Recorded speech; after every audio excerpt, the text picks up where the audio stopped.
Parler d'art-thérapie en mémoire fondamentale, c'est bien sûr d'abord parler d'art-thérapie. Qu'est-ce que c'est que l'art-thérapie ? Eh bien, c'est une discipline thérapeutique qui est de plus en plus connue en France et qui va s'appuyer sur quelques principes simples. Le premier principe, c'est que la personne s'exprime. Elle peut s'exprimer par la danse, par la musique, par les arts plastiques, par le théâtre, etc. Mais en tous les cas, dans ce processus d'expression, eh bien, le corps est engagé.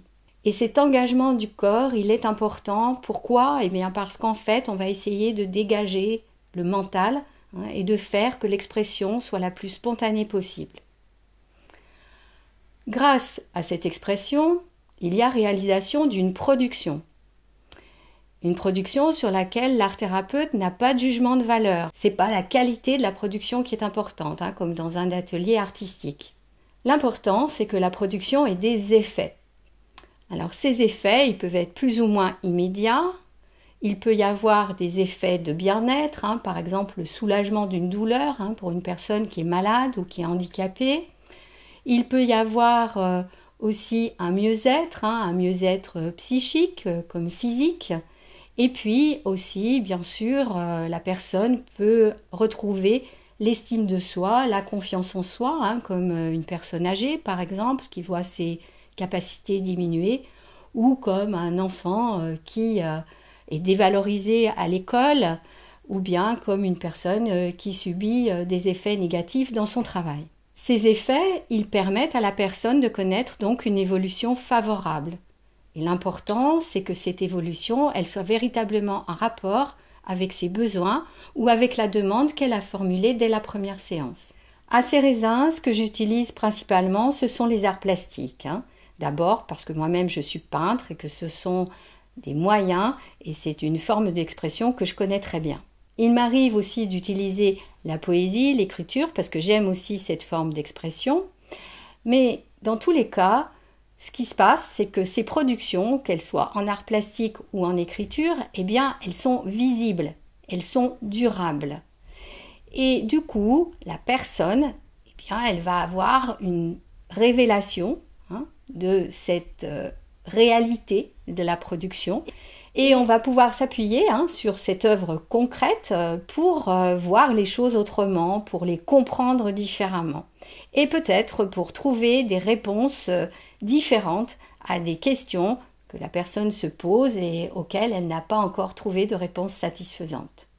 Pour pouvoir trouver réponse à ces questions et pour comprendre les choses autrement, eh bien, il va falloir être dans cette expression la plus spontanée possible, dans lequel le mental, eh bien, il est laissé de côté le plus possible, ce qui arrive très bien à faire les enfants et ce qui est plus difficile pour les adultes.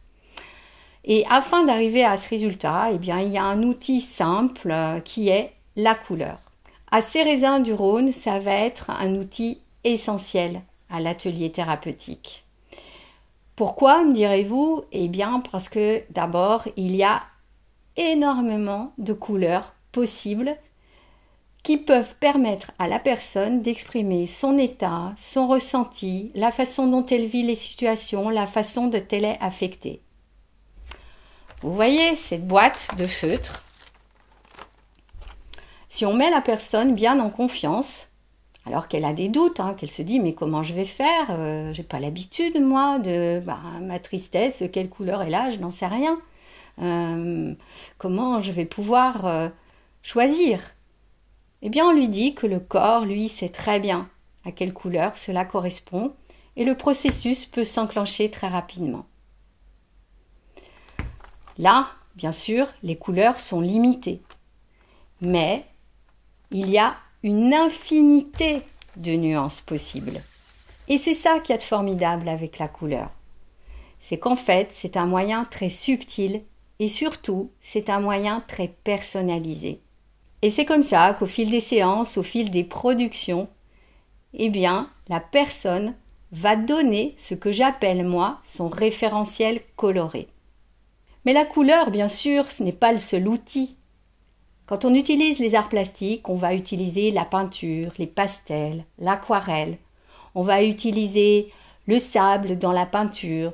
On va utiliser différents supports, le bois, le papier. Un jour, j'ai une dame qui m'a dit non, moi, mon ressenti, mon vécu, c'est sur du métal. Je sens les choses comme cela. Ben, il a fallu trouver un support métal. Alors j'ai pris un plateau, un vieux plateau qui était métallique. On a renversé le plateau et là, elle a pu s'exprimer. Il y a aussi les pinceaux, leur forme, l'épaisseur de la peinture. Bref, l'art-thérapeute doit être à l'écoute de tout ce qui va permettre à la personne d'exprimer ce dont elle a besoin. Et ainsi, pareil, au fil des séances, au fil des productions, on va s'élaborer tout un ensemble d'informations. Et cet ensemble d'informations, c'est ce que j'appelle le référentiel individuel. Dans ce référentiel individuel, il y a des informations qui font partie du présent. Qu'est-ce que je vis aujourd'hui? Comment je vis les choses? Et puis, il y a des informations qui font partie du passé proche. Qu'est-ce que j'ai vécu il y a 1 mois, il y a 2 mois, il y a 6 mois, il y a quelques mois? Qu'est-ce que j'ai vécu il y a quelques années? Et puis, également, qu'est-ce que j'ai vécu dans ma jeunesse, dans mon enfance? Et là, je commence à aller vers un passé un peu plus lointain. Et on va aborder aussi la naissance, la conception, le milieu familial, quelle était ma famille, d'où venaient mes parents. Et puis, petit à petit, on va aller vers un passé de plus en plus lointain. Et dans ce passé lointain, bien justement, c'est là que se jouent les fameuses mémoires affects que m'a apprises Jeanne Bastien lorsqu'elle m'a permis de comprendre ce que je peignais moi dans mes tableaux. Alors, qu'est-ce que c'est qu'une mémoire affecte? C'est la conservation d'un événement du passé vécu par un corps dans les générations précédentes. Cet événement, il a affecté la personne d'une façon plus ou moins intense et en fait, le corps au présent en garde la trace et en subit les effets. Il les subit sous forme de sensations, de ressentis ou d'états qu'il n'arrive pas à comprendre et à maîtriser. En fait, il y a conservation donc de l'événement et de ses effets, il y a transmission au cours du temps et il y a rappel, il y a répétition au présent. Mais attention, ce n'est pas une répétition à l'identique. C'est une répétition qui se rejoue au présent avec les conditions du présent et avec tout ce que la personne a vécu depuis sa conception. L'art-thérapie en mémoire fondamentale, c'est donc de retrouver l'ensemble des paramètres qui sont présents dans le référentiel individuel, dont ces fameuses mémoires affects qui sont particulièrement puissantes par leurs effets. La personne va donc, au cours des séances, révéler l'ensemble des paramètres qui sont présents dans son référentiel individuel, dont la trace de ces fameuses mémoires affects, et elle va pouvoir le faire notamment avec la couleur, parce que ces mémoires affects sont des ondes, elles sont de nature vibratoire. C'est pour ça que la couleur, qui est une onde, va pouvoir permettre de les découvrir. Les mémoires affects mettent donc en jeu des phénomènes de nature vibratoire. Et c'est pour ça que j'ai appelé cette thérapie l'art-thérapie en mémoire fondamentale, parce que ça met en jeu des phénomènes qui sont de nature physique, qui font écho aux connaissances de la physique fondamentale. Si vous voulez en savoir plus à ce sujet, je vous donne rendez-vous pour la seconde partie.